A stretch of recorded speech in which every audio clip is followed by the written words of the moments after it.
Look at the clock on your phone. It seems to be showing you a fact. But the price attached to the next hour is not natural at all. So who decided that 60 minutes of a human life could be bought? The answer is not a king, an inventor, or a law. It is a long struggle over who gets to control the day. Clockmakers made hours visible, employers made them enforceable, workers fought to put boundaries around them, and governments eventually wrote some of those boundaries into law. That history begins before anyone could punch a time card.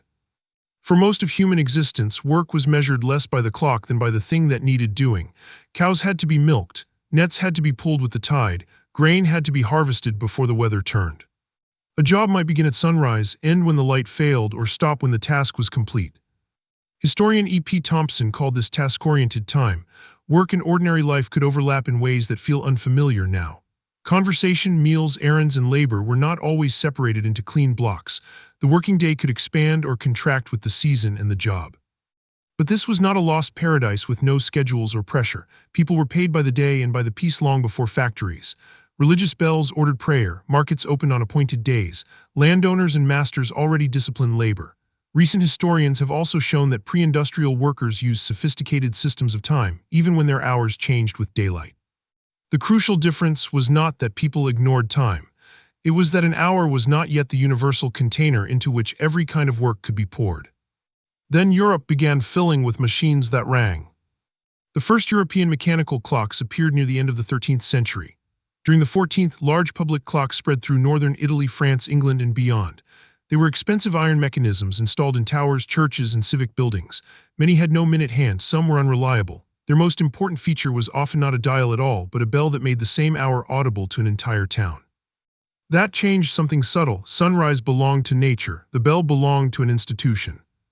A merchant could call a meeting at a shared hour, a town council could regulate a market, a workshop could signal when labor began. Time was becoming public, countable, and increasingly detached from the sky. But clocks alone did not create the hourly wage. Centuries passed between the first tower clocks and the modern workday. The next step came when employers needed many people, tools, and processes to move together. Consider an English ironworks owned by John Crowley around 1700. Crowley created an enormous rulebook to govern his workforce. Employees paid by the day had their arrival and departure recorded on time sheets down to the minute. A designated clock was locked so that no one could alter it.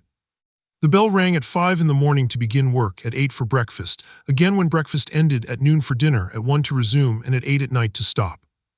This was before the classic steam-powered factory. Yet the familiar architecture of modern work was already visible: the official clock, the recorded minute, the controlled break, and the suspicion that somebody was stealing time. That suspicion ran both ways. Employers accused workers of being paid for minutes they had not worked.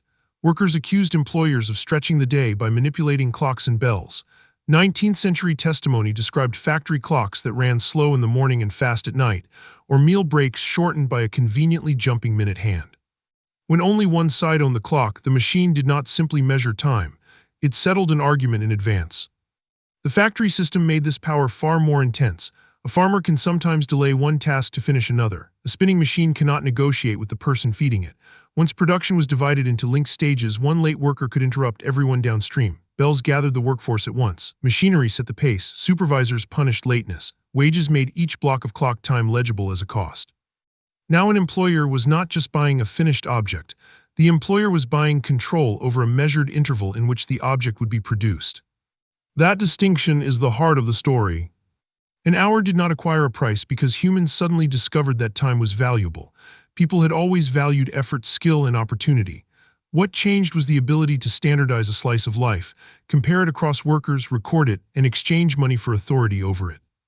In 1776, Adam Smith described labor as the original measure of exchangeable value, but even Smith warned that time alone could not determine what work was worth. 1 hour of exhausting labor was not equal to 2 hours of easy work. An hour spent mastering a rare craft could not be treated like an hour at an ordinary task. The market reduced those differences to a price through bargaining, but the measurement was never as objective as the clock made it look. Then the stopwatch entered the factory. In the late 19th century, mechanical time clocks began recording when workers entered and left. By the early 20th century, they had become symbols of industrial life. Frederick Winslow Taylor pushed the logic further. With stopwatch studies, managers broke jobs into motions, measured how long each should take, and searched for what Taylor called the best method. Taylor promised greater prosperity for both employer and employee. Efficiency could raise output and, he argued, support higher wages, but the stopwatch also moved knowledge away from the worker. A craftsperson once decided how to perform a task. Under scientific management, an observer could define the correct motion, the correct pace, and the correct number of seconds. The hour now had two prices. There was the wage paid to the worker, and there was the output the employer expected to extract from that hour. The clock stood between them. This is where the story takes its most important turn. Workers did not merely resist clock time, they learned to use it. Once the day could be counted, it could be limited. If an employer could say, "I bought these 12 hours," a worker could answer, "then the rest are mine." The same measurement that strengthened industrial control created a visible boundary around it. During the 19th century, shorter hours became one of organized labor's defining demands. In the United States, the National Labor Union issued a national call for an 8-hour day in 1866. Its famous logic divided the day into 3 equal claims: 8 hours for work, 8 for rest, and 8 for life beyond the job. The demand spread through unions, strikes, political campaigns, and bitter public arguments. In Britain, Parliament first restricted factory hours mainly for children, young people, and women. The Factory Act of 1833 limited children aged 9 to 13 to 8 hours a day and created an inspectorate, although enforcement was weak. The 1847 Act established a 10-hour limit for women and young people in textile mills. These laws were incomplete and unequal, but they established a radical principle: an employer's claim on time could be limited by the public. The principle kept expanding. In 1919, the newly formed International Labor Organization adopted its first convention. It set a goal of no more than 8 hours a day and 48 hours a week in industrial work. This was not a gift from enlightened officials.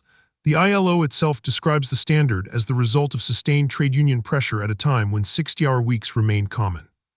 In the United States, the Fair Labor Standards Act of 1938 set a federal minimum hourly wage of 25 cents for covered workers and initially placed the maximum regular workweek at 44 hours. That threshold fell to 40 hours by 1940, with overtime rules making additional hours more expensive. Coverage was far from universal, but the law joined price and limit in the same system: what an hour must pay and when an extra hour begins to cost more. So who decided your hour had a price? Medieval clockmakers gave the hour mechanical form. Churches and towns broadcast it. Merchants and employers turned it into a unit of coordination. Factory owners used it to purchase disciplined labor. Managers measured what could be extracted from it. Workers organized to reclaim part of it. Legislatures and international bodies converted those struggles into standards. No one decided, everyone fought. And the fight is not over because the hourly wage never solved the deeper problem. A clock can count equal units, but human hours are not equal. An hour of dangerous work is different from an hour at a desk. An hour away from a newborn is different from an hour you were eager to escape. Skill, exhaustion, dignity, and lost freedom do not appear on a time card. Modern work has made the contradiction even stranger. Some workers still punch a clock, others are paid salaries while messages follow them into evenings and weekends. Gig workers may be paid by the task while algorithms quietly estimate every minute. Productivity software can count keystrokes, activity, routes, pauses, and response times with a precision Crowley's locked clock could never approach.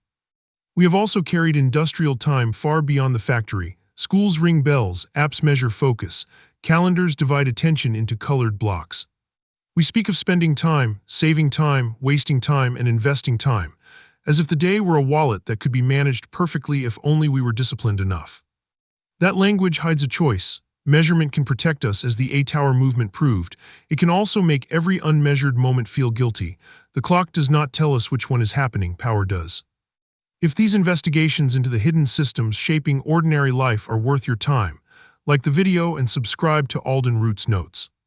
Then look once more at the clock on your phone. It is displaying 60 equal minutes, but behind that clean number is a centuries-long argument over who those minutes belong to.